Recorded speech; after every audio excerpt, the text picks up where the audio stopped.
Bonjour et bienvenue à cette formation voire atelier sur ChatGPT. C'est une activité pour voir vraiment les bases sur ChatGPT. Donc, d'abord, on va regarder un peu qu'est-ce que c'est. Présentation, on va parler des limites de l'outil, on va regarder les bonnes pratiques. Donc, comment bien l'utiliser et comment ne pas l'utiliser. Et on va voir l'intégrité intellectuelle et académique. Et ça, c'est un peu l'aspect présentation. Et ensuite, je vais faire une démonstration et on va avoir une discussion aussi sur vos enjeux, vos questionnements, ainsi de suite. Donc, c'est quand même une formation qui se veut interactive, même si la première partie va être plus magistrale. Donc, tout d'abord, qu'est-ce que ChatGPT? Vous en avez tous déjà entendu parler. Ça a fait un gros buzz, si vous me permettez l'expression, quand c'est arrivé. Donc, comment gérer ça? Je trouvais ça important que vous compreniez exactement comment ça fonctionne. Là, ça rentrait dans le détail de programmation puis d'informatique, mais si on veut s'en servir, il faut qu'on comprenne aussi comment ça fonctionne. Alors, en gros, GPT, ça veut dire Generative Pre-trained Transformer. Donc, c'est une intelligence artificielle qui peut générer du contenu. Dans le cas de ChatGPT, la version gratuite, c'est juste du texte. La version payante 4.0 peut aussi générer des images, mais pour la version gratuite, pour l'instant, c'est juste du texte. Mais sinon, il y en a qui génèrent des images, des vidéos, de la musique, du son, etc. Alors, ChatGPT, ça permet d'interagir avec un ordinateur de manière naturelle sous forme de conversation, comme avec un autre être humain. Donc, son interprétation, sa réponse va être basée sur l'analyse statistique de milliards de textes disponibles sur Internet. Donc, il a été entraîné, c'est comme ça qu'on appelle ce processus-là, en utilisant énormément de contenu disponible sur Internet. Donc, il utilise des contenus existants, évidemment, et il va fournir des réponses à des questions, des déclarations ou des énoncés en langage naturel, donc anglais, français, espagnol, etc. À la base, c'était juste en anglais. Il a été conçu pour générer des échanges en anglais, mais on peut maintenant l'utiliser dans plus de 100 langues et dialectes. Évidemment, les langues les plus présentes sur Internet sont celles qui donneront les échanges les plus riches et les plus intelligibles. Donc, il ne faut pas oublier que son but, c'est de avoir un interlocuteur, donc de donner des réponses les plus naturelles possibles et de paraître le plus humain possible. Alors, est-ce que est-ce que ChatGPT nous comprend? Est-ce que ChatGPT a une conscience? La réponse est non. Il répond à des questions en langage naturel, en français, en anglais, mais il ne comprend pas. Il ne nous comprend pas, il ne comprend pas le français. Il produit une réponse par calcul statistique. Donc, les textes qu'on lui fournit et les questions qu'on lui pose sont traités par ces algorithmes. Et la réponse qu'il nous donne n'est pas une qu'il articule consciemment, là, il n'y a pas une conscience, mais c'est une que ces algorithmes prévoient comme étant probablement une bonne réponse. Donc, ça fonctionne un peu comme vos correcteurs automatiques sur les téléphones ou comme Google qu'on commence à taper une requête et que Google complète. Donc, c'est un peu la même chose. Il essaie de prévoir en fonction de toutes ces données d'entraînement. Il essaie de prévoir la réponse la plus probable. Un peu comme on le fait déjà. On sait souvent comment une phrase va finir avant d'avoir entendu la fin parce qu'on a eu ces conversations-là des tonnes de fois. Donc, c'est un peu le même principe. Euh, Par exemple, la phrase j'attends Marc, j'avais rendez-vous avec Marc à 15 heures, il est 15 heures et Marc n'est pas encore arrivé, donc la réponse probable c'est Marc est en retard ou Marc est absent, mais très probablement en retard. C'est un peu le même principe. Euh, donc, ChatGPT n'est pas conscient des réponses qu'il donne et surtout, important, il n'est ni conscient ni de leur vérité ni de leur fausseté. Euh, Donc, évidemment, ça crée certaines limites dont il faut être conscient. Donc, la limite linguistique, ben, évidemment, les langues les plus présentes sur Internet sont celles qui donneront les échanges les plus riches et les plus intelligibles. Euh, il y a aussi, bon, il y a des sources limitées. Ben, il retient rien de la presse écrite non publiée sur Internet. Évidemment, les données d'entraînement ont une certaine limite dans le temps. Donc, on disait avant que la version 3.5 ne sait rien à passer septembre 2021, mais là, ça a reculé dernièrement à janvier 2022. Euh, donc, la version 4.0 peut faire des recherches sur Internet en temps réel pour compléter des informations, mais à cette même limite-là de janvier 2022. Donc, il y a des sujets pour lesquels ChatGPT est bon, puis il y a des sujets pour lesquels il est mauvais, comme par exemple la littérature québécoise contemporaine, à cause de la présence sur Internet déjà, la littérature québécoise, globalement parlant, euh, comparé à, mettons, la littérature américaine, puis le contemporain aussi étant un autre enjeu ici.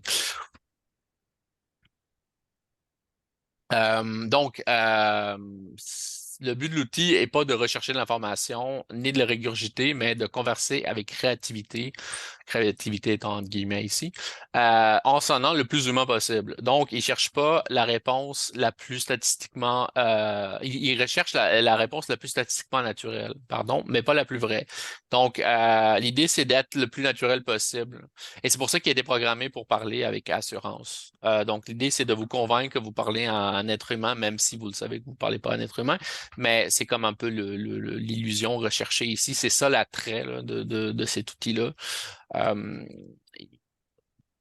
donc, ça, c'est la raison pour laquelle il peut produire ce qu'on appelle des hallucinations, c'est-à-dire des contenus complètement fabriqués, mais qui sonnent vrais. C'est aussi une intelligence artificielle généraliste. Elle a été euh, entraînée à partir de tout ce qui est sur Internet, donc pas à partir de certaines spécialités. Donc, il peut produire du contenu sur un large éventail de sujets. Mais il va manquer de profondeur et d'expertise. Ça va dépendre de comment on lui pose la question, là, on va en parler plus tard, mais en gros, ça limite l'application de ChatGPT dans des domaines spécialisés où l'exactitude, la précision sont très importantes.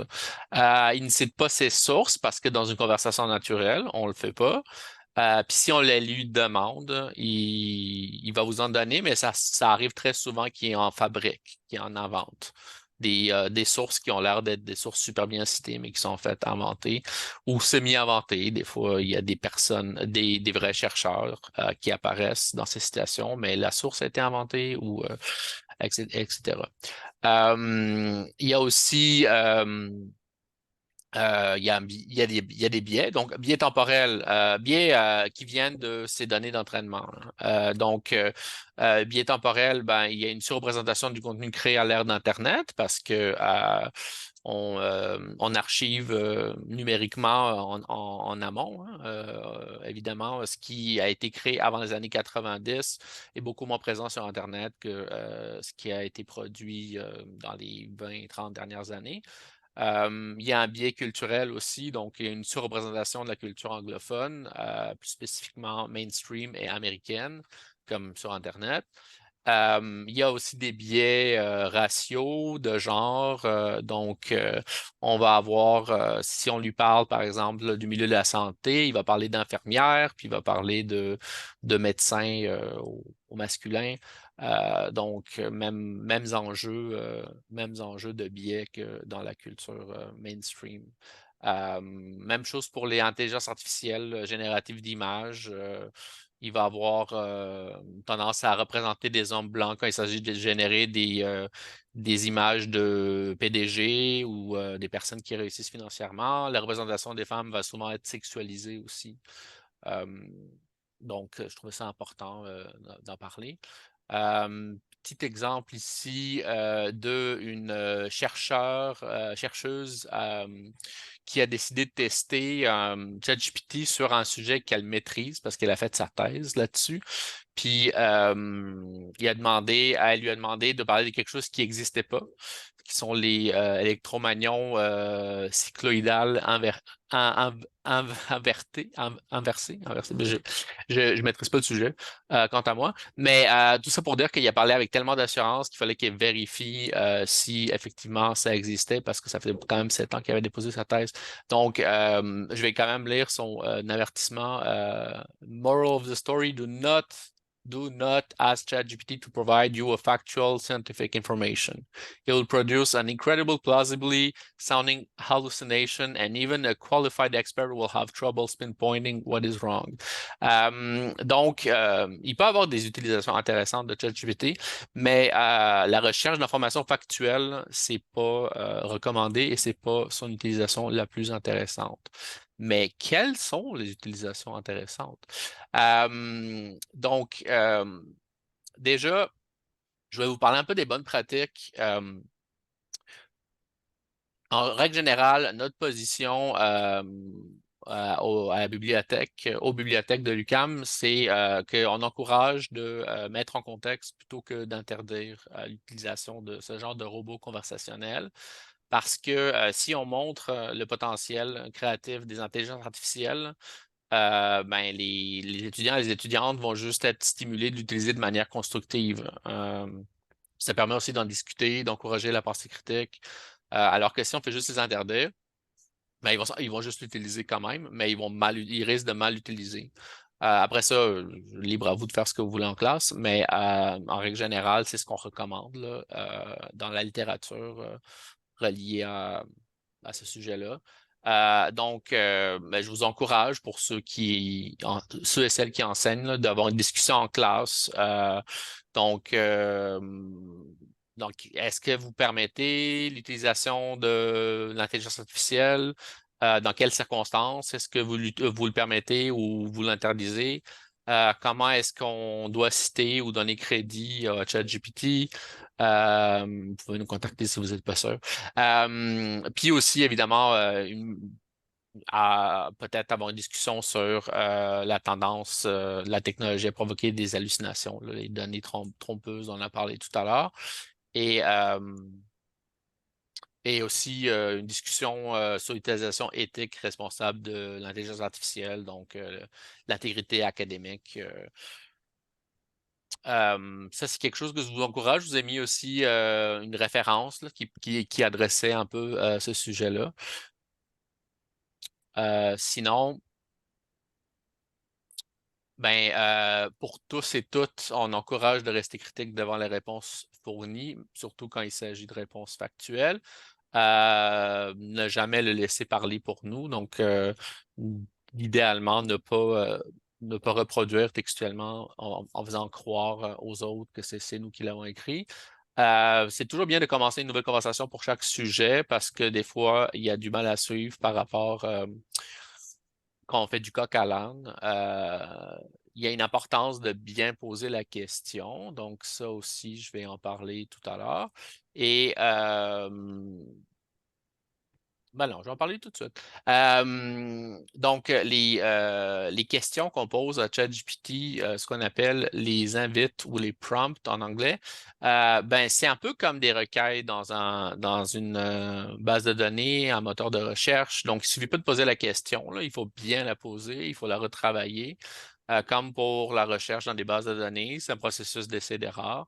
Donc, il faut être clair, précis, spécifique, mettre en contexte. Là, vous avez un outil que vous pouvez donner le contexte. Là. Comme vous faites une recherche dans EBSCO, vous pouvez pas expliquer le contexte. Là, vous pouvez. Mais profitez-en parce que ça améliore vraiment le résultat. Euh, Utiliser les questions ouvertes, ne pas se gêner de relancer ChatGPT et aussi le ton, votre ton, il va influencer, le ton de la question va influencer la réponse. Aussi, c'est bon de préciser le format du résultat. Est-ce qu'on veut, de base, il va faire une liste avec des petits paragraphes, là, mais vous pouvez demander un tableau, vous pouvez demander un texte, vous pouvez demander une liste, vous pouvez demander 2 phrases, vous pouvez demander un mot. Vous pouvez dire le contexte, toujours bon de dire le contexte. Est-ce que c'est pour un courriel informel? Est-ce que c'est pour la recherche? Est-ce que c'est pour en cours, c'est quel niveau, etc., etc., niveau de langage. Donc, je vous encourage d'expérimenter vous-même avec aussi, puis de tester, de voir ce que ça donne. Est-ce que je vois une question dans le clavardage? Ah non, Non, il n'y a c'est pas de question. clavardage. OK. Donc, on J'ai continue. j'ai juste mis la référence de ce que tu mentionnais. Ah, super, merci. Donc, ben, il peut jouer plusieurs rôles. Donc, il peut être un assistant de recherche. Il peut aider dans les requêtes, dans l'organisation de l'information. Il peut être un assistant de rédaction. Donc, on peut lui demander de réviser un texte, de restructurer, de reformuler, de résumer. En résumé, on peut demander de vulgariser aussi. Donc, bon, étant donné euh, ce qu'on disait tout à l'heure par rapport à l'information factuelle, il ne faut pas prendre ce qu'il dit pour du cash, mais quand même, euh, ça peut nous aider à comprendre des contenus un peu plus complexes et surtout de nous donner des idées pour vulgariser aussi. On peut lui dire, explique-moi ça comme si j'étais un étudiant du secondaire, ou explique-moi comme si j'étais un enfant de 15 ans, 12 ans, etc. Donc, ça aussi, ça peut donner des résultats intéressants. Explique-moi ça en une phrase, en un mot, en un paragraphe. Et ça peut donner des résultats inspirants. Et on peut s'en servir aussi comme un partenaire de joute intellectuelle. Donc, lui demander de répondre dans le style d'un philosophe, une philosophe, une politicienne, un recteur, un futur employeur ou un futur employeur. Mais c'est toujours bon de lui demander de jouer un rôle. Donc, réponds-moi comme si, ou donner un contexte, je suis tel, tel, tel, et je vais faire ça, ça et ça.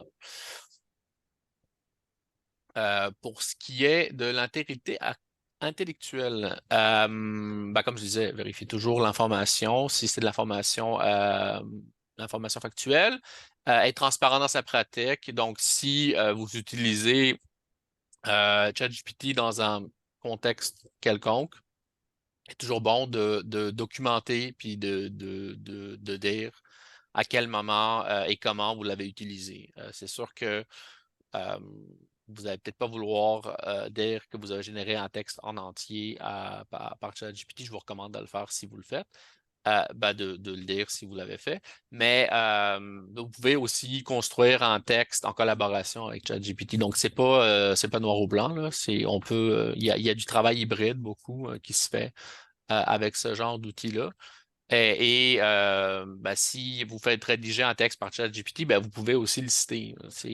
Ça reste éthique si vous utilisez ChatGPT, le contenu de ChatGPT pour donner des exemples, par exemple, là, ou pour travailler en texte, la construction d'un texte, par exemple, vous le générez quand l'intérêt du travail, c'est pas le texte lui-même, mais le travail que vous faites après, par la suite, comme par exemple une analyse d'un poème, n'importe quoi. Ben là, on s'en fout un peu de qui a écrit le texte. Ben, faut le dire quand même. Mais ce que je veux dire, c'est qu'il y a pas d'enjeu. Quand vous citez, il n'y a pas d'enjeu pour ça.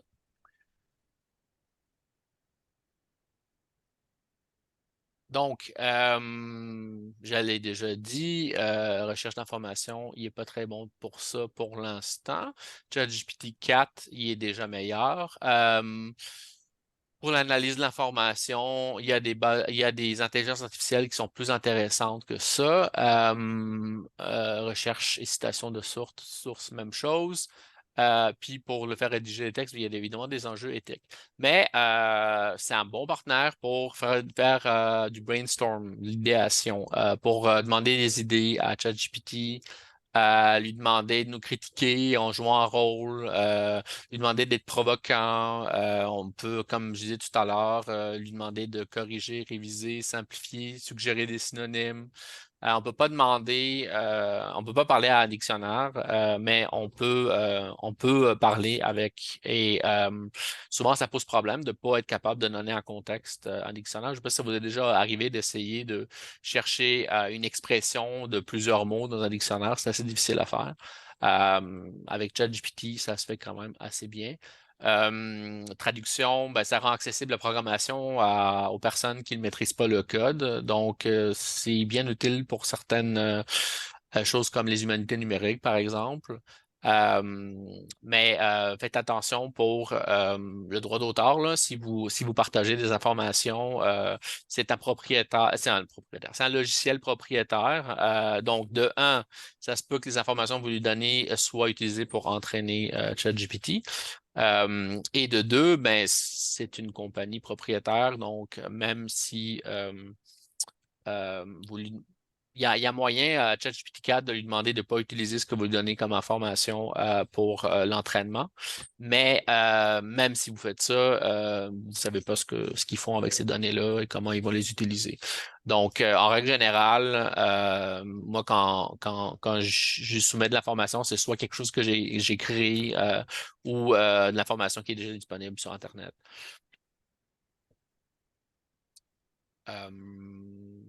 Est-ce qu'il y a des questions par rapport à ça ou d'autres choses que je viens de dire ou que j'ai dit dans les 20 dernières minutes? J'ai une question pour toi, Boris, c'est Laurence. Oui. Bonjour, En Laurent. fait, c'est pas très clair pour moi, par exemple, si on écrit nous-mêmes un texte, par exemple, on dit, ah, je le trouve pas clair, est-ce que tu peux le reformuler ou est-ce que tu peux l'écrire pour des plus jeunes ou quelque chose comme ça. Ouais. Le texte qu'on rentre dans Jacques GPT, est-ce qu'il l'utilise, il le garde pour s'en resservir ou est-ce que ça reste confidentiel, entre guillemets? Ça reste dans Ben, notre conversation. ben, déjà, il risque de s'en resservir pour son entraînement, là. Tu sais, ce que je disais C'est tout à ça. l'heure, les données d'entraînement, là, les milliards et les milliards de textes disponibles sur Internet, ben, vos conversations en font partie. Donc, conversation qu'on a avec lui, ça peut être utilisé aussi pour l'entraîner, mais aussi que ce soit ChatGPT ou n'importe quel autre logiciel propriétaire, prenez toujours pour acquis que vous ne savez pas qu'est-ce que la compagnie va faire avec. Dans le sens que vous ne pouvez jamais être certain à 100% qu'ils ne vont pas le réutiliser, que soit pour l'entraînement ou pour des fins commerciales, pour des informations. Ce qu'on sait déjà que les réseaux sociaux, que les téléphones font, que Google fait, etc. Euh, fait que c'est sûr que des logiciels comme ChatGPT risquent de vouloir le faire aussi. Est-ce que ça répond à ta Merci. question? Oui. Alors, je ne sais pas si Boris, on entame déjà les questions ou tu as Ah encore... ben, je peux continuer, puis on peut faire une Ouais, période de questions. J'ai presque fini, là. d'accord. Ouais, je pense que j'ai dépassé le 20 minutes, mais je voulais vous donner un exemple dans Brainstorm. Ça, c'est un exemple d'un de mes collègues conseillers pédagogiques qui avait utilisé ChatGPT pour faire un brainstorm pour la création d'une affiche. Donc, expliquer. L'idée, c'était de faire une affiche sur c'est quoi la veille informationnelle ou la veille stratégique. Donc, tout d'abord, il a juste demandé des métaphores visuelles pour exprimer le principe de veille. Donc là, ChatGPT lui a donné plusieurs exemples, en faire dans la nuit, le radar, la sentinelle, le hibou qui est toujours éveillé, qui a la vision 360, etc. Puis là, ben, le conseiller pédagogique qui a retenu certaines idées, il a dit élabore une métaphore visuelle autour de l'idée de veille et d'une onde. Il doit y avoir différents niveaux dans le radar, la tour de transmission, etc. Donc là, ChatGPT répond, imaginez un océan d'informations vaste, imprévisible, constamment agité par les vagues. Puis là, un peu plus bas, il dit au niveau le plus bas de la tour, près de la surface de l'eau, il y a un radar qui balaie constamment l'océan. Au milieu de la tour, il y a un sonar qui envoie des ondes profondément sur la surface de l'eau. Il cherche à comprendre ce qui se passe en dessous, etc., etc. Puis là, avec ces données-là, il n'a pas généré d'image parce que à ce moment-là, ChatGPT générait pas d'image, mais il a utilisé d'autres intelligences artificielles, Midjourney, Canva, et il a utilisé ces idées-là pour créer une affiche avec, vous voyez, les différents niveaux. Il y a le sonore, il y a les vagues qui représentent. Il a même repris, il a repris un océan d'informations vaste, imprévisible. Je vous rassure, il a cité les logiciels qu'il a utilisés dans le cadre de la création de cette affiche-là. Ça, c'est un exemple de ce qu'on peut faire comme processus d'idéation, par exemple. Euh, pour finir, je voulais aussi parler un peu de la recherche spécifiquement. Donc, ChatGPT, tout particulièrement, peut être utile pour formuler des questions de recherche ou reformuler, nous suggérer des questions de recherche. Des fois, ça peut être long là, pour trouver comme la bonne formulation. Donc, l'idée, c'est pas qu'il fasse le travail pour nous, mais c'est pour un peu faire quelqu'un avec qui on peut justement discuter puis essayer des choses. Puis à partir du moment où il nous en suggère 10, ben, je peux en reprendre une ou deux puis la retravailler. Je peux lui demander aussi de faire un calendrier de travail, donc des choses un peu plates à faire, là, mais qui sont très rapides à faire avec ChatGPT.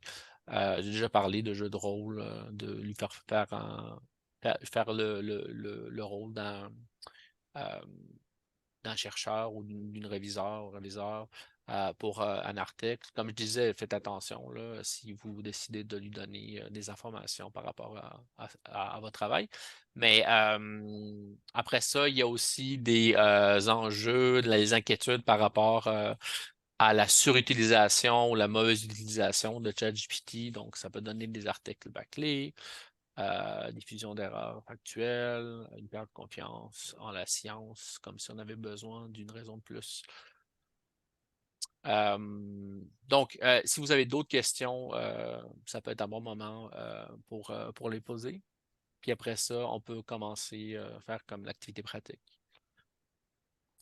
Alors, c'est à vous, hein, c'est à tout le monde. Du coup, là, je vois qu'il y a déjà Caroline qui lève la main. Oui, super intéressant, merci beaucoup. En fait, je me demande comment il peut inventer des sources. Il va chercher des noms, j'ai de la misère à concevoir. Je sais qu'il le fait, mais il l'écrit de toutes pièces. Mhm. Oui, ben c'est ça, c'est qu'en fait, il va peut-être, ça se peut qu'il prenne des noms de chercheurs, mettons des noms de chercheurs, chercheuses qui reviennent souvent dans un domaine, ça se peut qu'ils se retrouvent dans la création de sources, dans la création de, dans la station dans les sources qu'il a créées. Mais son but, c'est pas comme je disais, son but, c'est de faire une conversation naturelle. Donc, son but, le premier, c'est pas de retrouver une source puis de vous la donner. C'est que vous demandez une source, donc lui, il vous donne une source. Mais est-ce que cette source-là est véridique ou pas? Euh, mais vous pouvez demander aussi à ChatGPT de ne pas inventer des informations.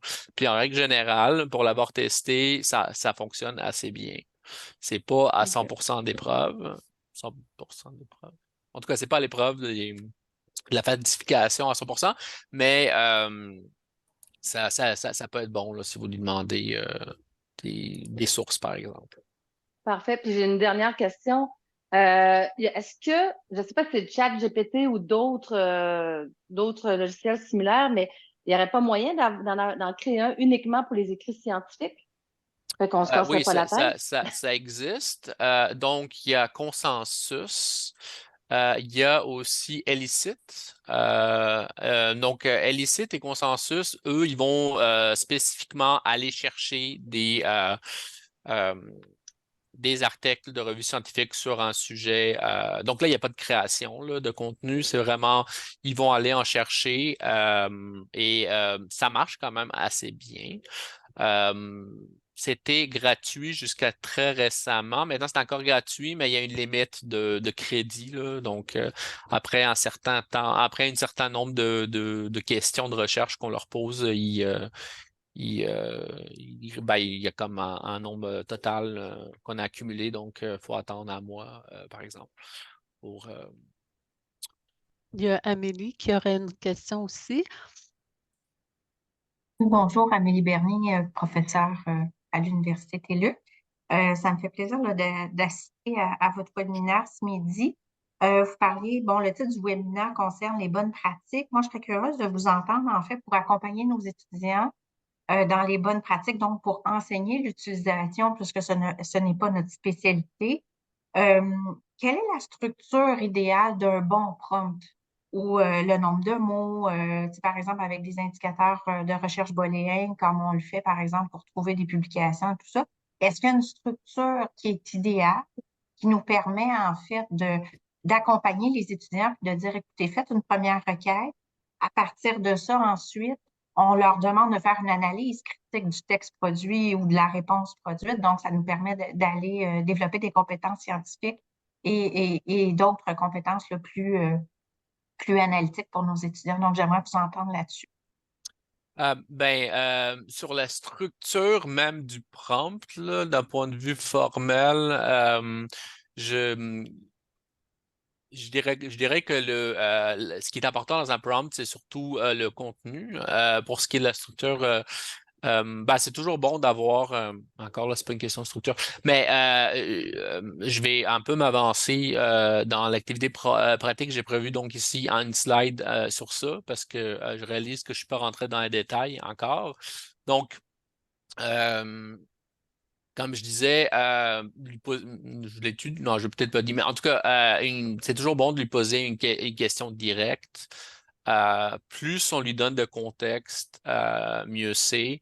Et puis, c'est ça, faut pas se gêner aussi de relancer, là. Donc, de dire comme, OK, je veux plus que tu travailles cet aspect-là, ou des fois aussi, il comprend mal ce qu'on veut dire, donc préciser. Plus on est clair, hein, plus on est spécifique vraiment comme dans ce qu'on veut, euh, meilleure va être la réponse. Donc, utiliser des termes très précis. Si on pose une question trop longue, on va le perdre aussi. Donc, on peut quand même lui donner un texte de plusieurs paragraphes, mais c'est ça. Si vous lui donnez 10 pages, vous allez le perdre. Donc, si vous voulez travailler un long texte, c'est mieux d'y aller par segment. L'idée c'est plusieurs fois que je le dis, là, mais l'idée de lui donner un rôle aussi répond en tant que j'ai parlé du format. Vous pouvez préciser le niveau de langage, familier, courant, soutenu. Souvent, c'est ça quand c'est pas toujours clair pour lui quand on est dans un contexte universitaire. Fait que c'est bon de lui dire je suis un étudiant, je suis une professeure, et voilà ce que je veux faire. Dans le contexte d'un cours, dans ce contexte-ci, dans ce contexte-là, un cours universitaire, hein, parce que aussi, il faut le préciser. Puis là, on va voir que la réponse va changer.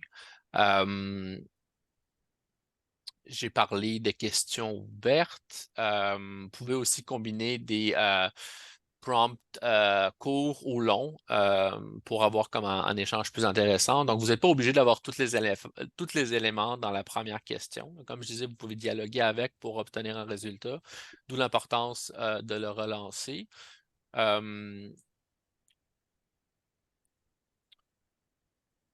C'est pas mal ça, je vous dirais, les éléments les plus importants. J'ai mis aussi une référence à la fin. Je vais y aller. Oups, je suis allé un peu trop vite, puis j'ai fermé mon PowerPoint.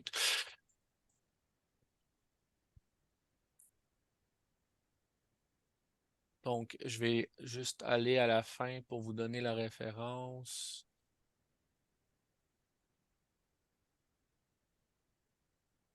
Donc, il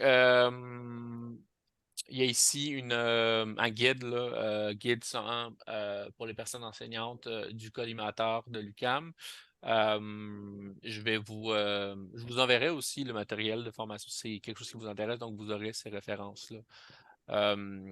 Donc, c'est ça un peu, en tout cas, le résumé là, de ce que je dirais là, par rapport au prompt. Est-ce que ça répond à votre question? Pour le moment, oui. Merci. OK. Je peux J'aurais peut-être. une question aussi. En fait, plutôt un commentaire, parce que je me trouve un peu il y a quand même une sorte de, c'est contradictoire la façon dont il est limité sur le langage, comme tu l'as développé, mais en même temps, dès lors qu'on le met dans un rôle, il le joue bien quand même ce rôle, hein, d'universitaire, d'écolier ou autre. Donc, il y a quand même possibilité qu'il se développe davantage, qu'il soit amélioré, enfin, pour répondre davantage à des questions universitaires ou des questions de recherche, etc. Même si les références restent limitées pour l'instant, ou non citées. Effectivement, ça va juste faire comme ça, là. Ça va juste s'améliorer de plus en plus, peut-être même comme ça. Ben là, je suis pas un expert en courbe, là. Mais, euh, mais effectivement, il va devenir de meilleur en meilleur pour justement donner des réponses de plus en plus précises. Comme je disais, au risque de me répéter, le contexte est tout, là. Il y avait quelqu'un, un étudiant qui était aussi professeur au Cégep, qui disait, ben moi je m'inquiète pas, j'ai mes étudiants, c'est sûr qu'ils seront pas capables de l'utiliser. Moi je l'ai testé. J'ai demandé de me parler de la maternité chez Racine, puis c'est nul ce qui m'a pondu. Puis j'ai dit comme, oui, mais essayez de lui dire, fais-moi un texte au niveau collégial sur la maternité dans Phèdre, argumente, utilise la structure thèse, antithèse, synthèse. Puis là, il va avoir une réponse vraiment plus intéressante, puis une réponse plus inquiétante pour les professeurs au collégial. Mais effectivement, tout est dans la question, là. Je m'égare peut-être un peu, là. J'ai-tu bien répondu? Ouais. J'ai cru entendre une autre question, peut-être. Alors, je sais pas, parmi les présents, je pense à Geronimo, peut-être, parce il a dû utiliser aussi dans ses recherches, s'il Mhm. veut intervenir. À toi. Euh, oui, merci. Merci pour la présentation. J'ai une question. Je me demande, j'utilise beaucoup ChatGPT pour questions de langage. Le français et l'anglais ne sont pas mes langues maternelles, alors j'utilise beaucoup par rapport à ça. Mais j'ai trouvé que c'est pas assez efficace, c'est pas assez viande. J'ai trouvé parfois que ChatGPT doit identifier ce type d'erreur, ce type de choses. Je trouve que ChatGPT, c'est pas bien par rapport à ce type de choses. La construction des phrases, par exemple, claires et précises. Mais dans la présentation, je me posais la question si peut-être c'est la façon dans laquelle je demande la tâche. Donc, euh, je demande s'il y a une sorte de façon de les demander qu'on veut que les textes soient bien ciblés, comment on peut faire ça en général. Je ne sais pas si ma question est claire. Ouais, je comprends. J'ai pas beaucoup expérimenté avec la traduction. C'est sûr que c'est pas encore dans le niveau professionnel, la traduction professionnelle. Est-ce que l'autre main levée, c'est pour répondre à ces questions-là ou c'est autre chose? Non, c'était pas pour ça. OK, d'accord. Donc, je vais continuer. Euh, donc, mais c'est sûr que vous pouvez déjà, par exemple, lui donner le contexte dans lequel vous voulez traduire un texte. Après ça, je pense que c'est plus la livrable n'est pas très intéressant, mais ça nous permet peut-être quand même de plus nous approprier. Tu sais, si on comprend les bases, on peut quand même, ça peut nous aider à comprendre un texte, mais il va pas faire le travail pour nous encore, si on n'en est pas rendu là. J'imagine que vous avez plus expérimenté que moi par rapport à ça, donc peut-être que vous pourriez infirmer ou confirmer ce que je dis, mais ça, c'est mon impression. Aussi, ce que je disais par rapport à la programmation, j'ai quand même lu là-dessus sur le fait que ça rend accessible. Parce qu'avant, la programmation, c'est considéré comme un langage, hein. Plusieurs langages, en fait. Puis il fallait apprendre vraiment le langage de la programmation. Maintenant, avec surtout certaines bases, on peut programmer sans nécessairement connaître toutes les. Puis j'imagine que c'est un peu similaire, c'est-à-dire qu'en connaissant les bases d'une langue, on peut se débrouiller avec ChatGPT sans nécessairement être capable de donner un cours là, ou d'avoir une conversation professionnelle. OK, merci. La Bouddhi, peut-être? Oui. Merci. En tout cas, la discussion est très intéressante, puis votre intervention nous enrichit quand même énormément de la perspective universitaire et académique dont on a besoin aujourd'hui. Moi, j'ai un petit commentaire et puis une petite question.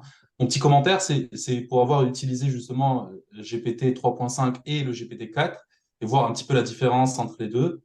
Le GPT 4 me semble être beaucoup plus profond dans ses réponses, beaucoup plus sourcé aussi, parce qu'à chaque fois qu'il donne une réponse, il vous met un petit URL avec un petit lien, vous pouvez cliquer dessus, qui vous envoie finalement vers le site web où il a trouvé l'information, ce que je trouve quand même pas mal, en tout cas pour moi, pour les recherches que je fais.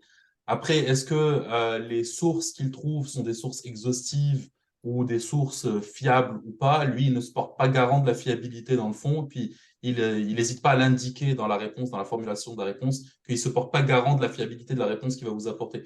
Chose qui est un petit peu mieux que 3.5, parce que 3.5, dans le fond, il vous déroule la réponse comme si elle était vraie, ou comme s'il supposait qu'elle était vraie, alors que le 4.5, et le 4, pardon, il est un petit peu plus nuancé. L'autre truc que j'ai trouvé quand même pas mal avec le 4, c'est qu'aujourd'hui, vous pouvez lui donner des images, des diagrammes, des choses, on va dire, non textuelles, qui va pouvoir, lui, interpréter à sa manière, ce qui est assez révolutionnaire, dans le fond, dans la manière de traiter l'information. Mais encore une fois, je mets le petit bémol de la justesse, des fois, elle va laisser à désirer. Alors là, ça, c'était mon petit commentaire. Là, il y a ma petite question. Ma petite question, elle est vraiment dans le cadre académique.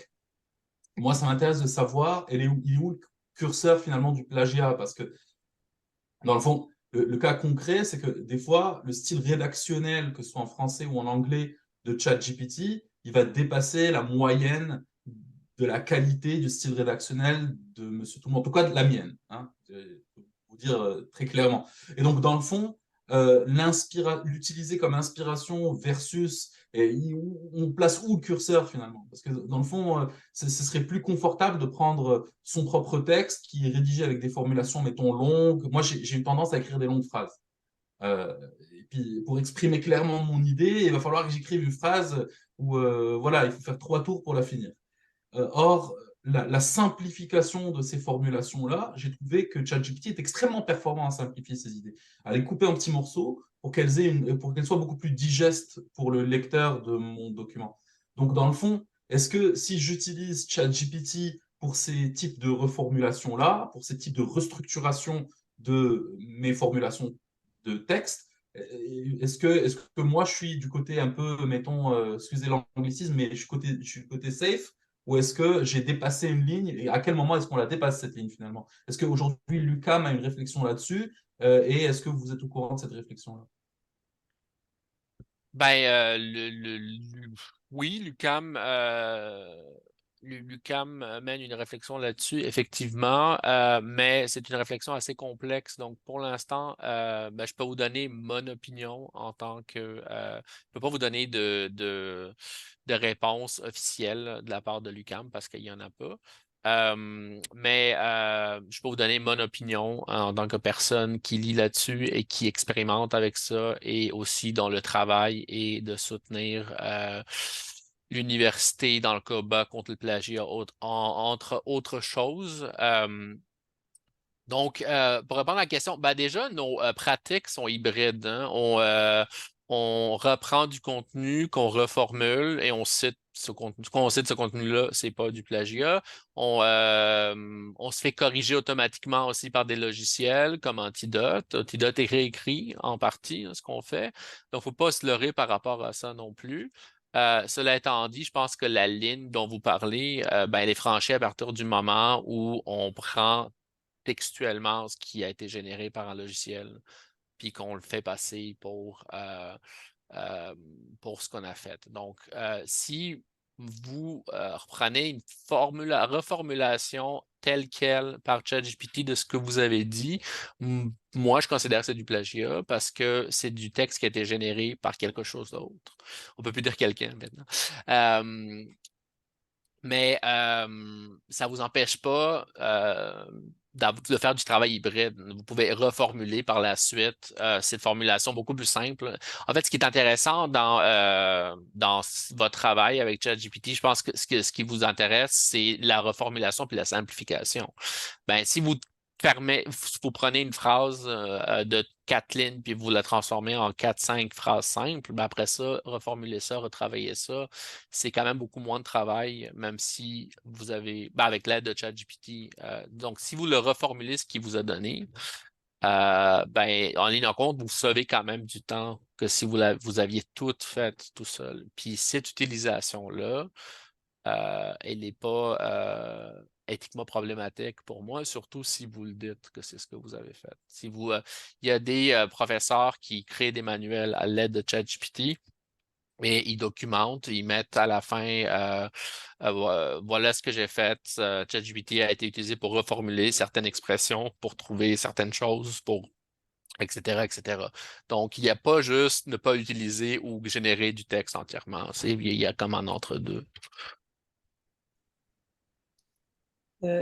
Moi, j'ai un commentaire, j'ai 2 commentaires à ce sujet, si vous me permettez. Puis après, ce serait bien, après la question de Caro, peut-être si on a le temps de passer à une sorte de démo. Premier commentaire, sur la version gratuite en ligne, j'ai mis le lien dans le chat.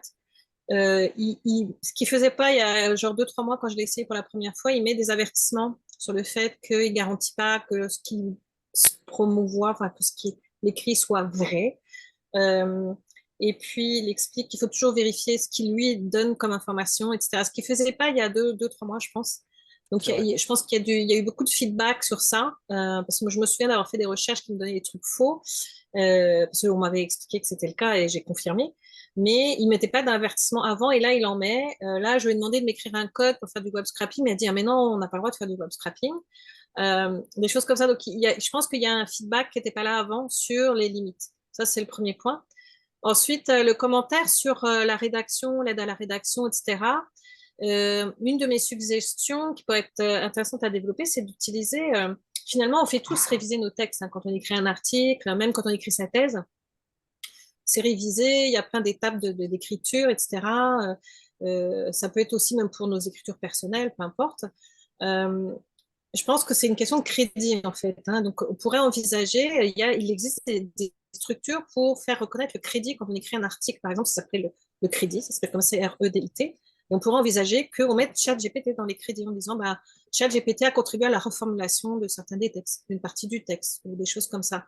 Donc, ça rentre comme quelque chose qu'on reconnaît, qu'on a eu de l'aide de ChatGPT, mais comme dit Boris, il est évident qu'on se sert d'énormément d'outils informatiques pour mieux écrire, mieux travailler.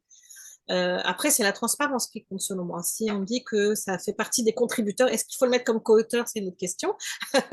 Mais il peut faire partie des crédits dans les remerciements, par exemple, en disant, je donne un exemple de remerciement, mais ça pourrait être une autre structure qui pourrait être mise en place pour ce type ça peut être dans le matériel et méthode aussi, dans certains cas, de dire, bon, on s'est servi de ça pour vérifier notre code, on s'est servi de ça pour mieux formuler notre consentement éthique vis-à-vis des patients. Enfin, ça peut être plein de trucs assez créatifs. Je pense que c'est ça qui est important. C'est un outil, donc comment on crédite un outil, c'est la transparence pour moi est important. Donc, puis moi, je trouverais ça dommage de ne pas s'en servir.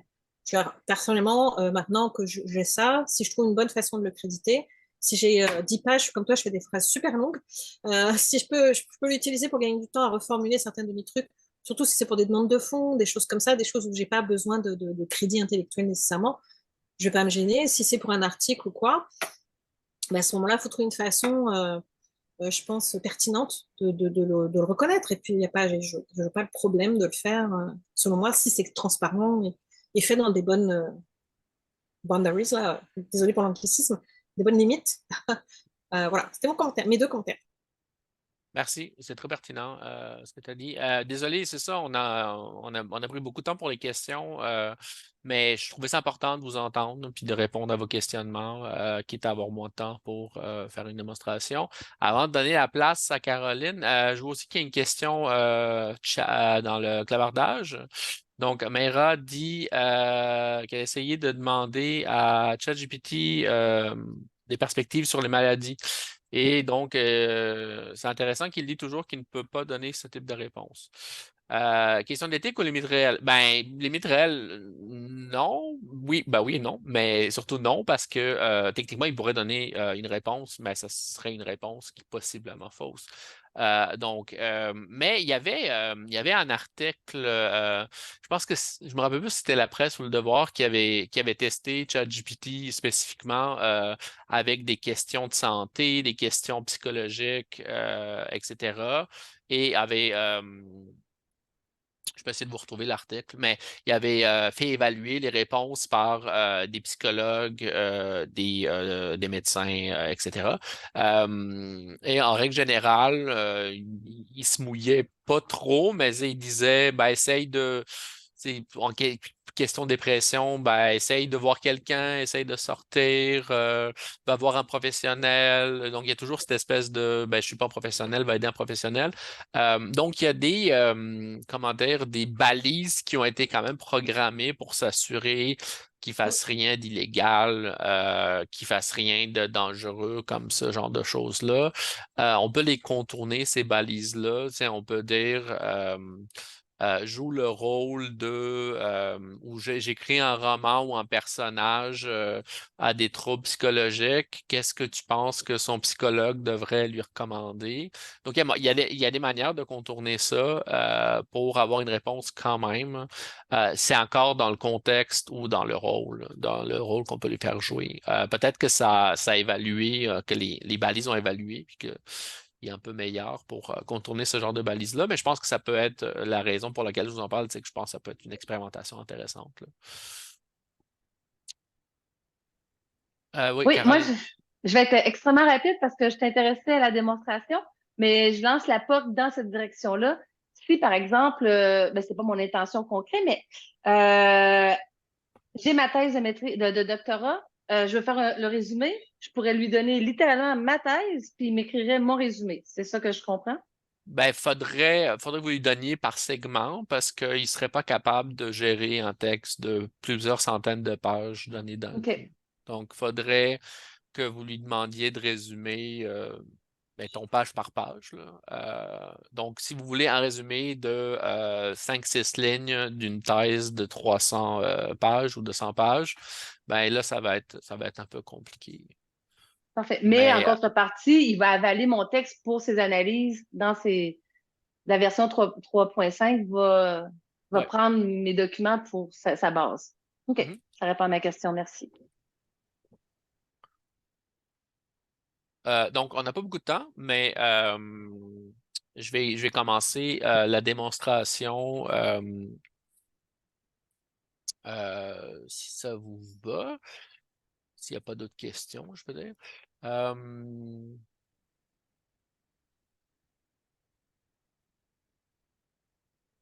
donc, tout le monde voit mon écran.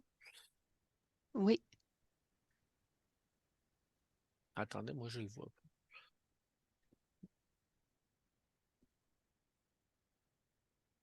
Je vais arrêter le partage. OK,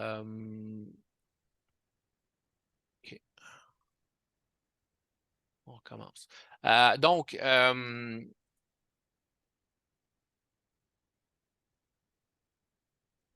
ça, c'est la réponse de Laurence. OK. Ben, je vais aller avec la démonstration, puis on pourra continuer la discussion si vous le souhaitez. Donc, ben là, je suis dans 4, mais je vais aller dans 3.5. Alors, mettons, je vais aider le Midi STS à planifier sa prochaine rencontre, par exemple. Donc, je vais aller au CIRST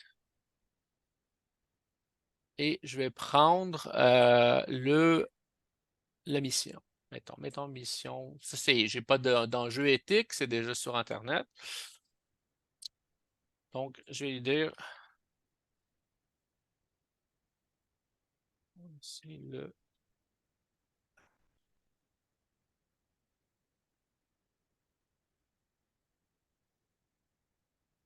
Voilà.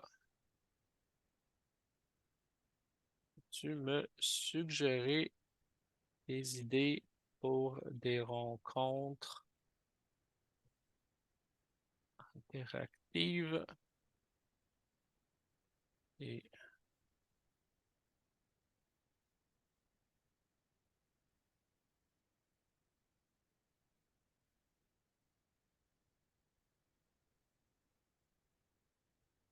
Environ 1 heure, c'est ça? Oui, c'est ça.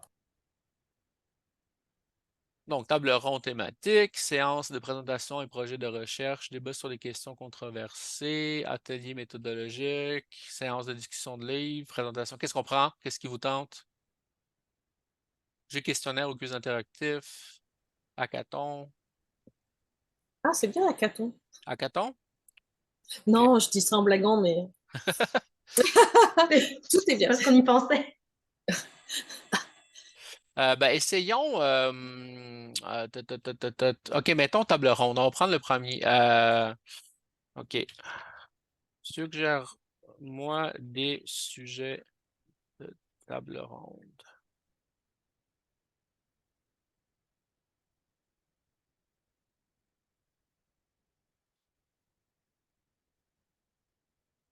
Innovation sociale. Comment la recherche peut influencer le changement social, la participation publique dans la prise de décision scientifique et technologique, les défis de la gestion de la recherche en sciences et technologies, éthique de la recherche interdisciplinaire.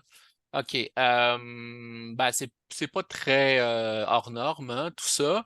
Donc, on va le demander d'aller plus loin. Donc, est-ce qu'il y a un sujet là-dedans qui vous intéresse ou j'en choisis un au hasard? Donc, je vais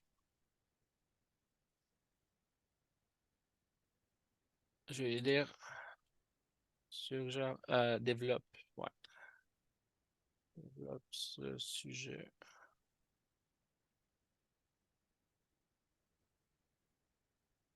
Intégrité de la recherche. Protection des sujets de recherche, utilisation responsable de la technologie.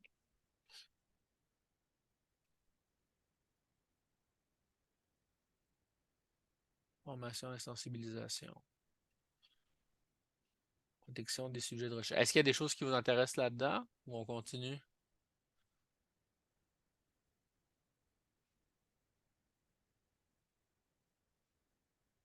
Bon, on va faire du méta, hein. Je vais prendre ce sujet-là, puis je vais dire pour le sujet, propose-moi un format de table ronde. Moi la structure de l'activité.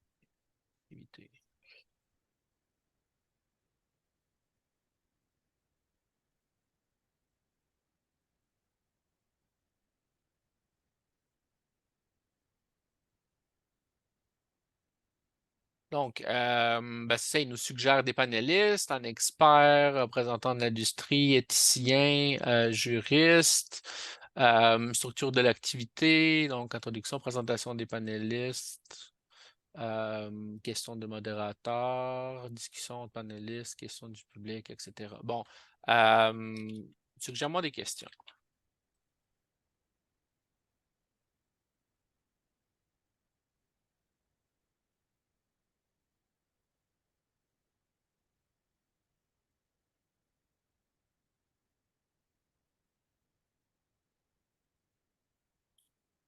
Comment le gouvernement et les organismes de réglementation peuvent-ils jouer un rôle dans la promotion? Quels sont les implications? Je vais vous laisser lire un peu, là.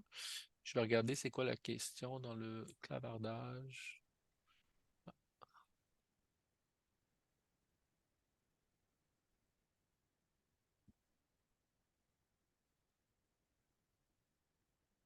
Voilà un peu le genre de choses qu'on peut faire pour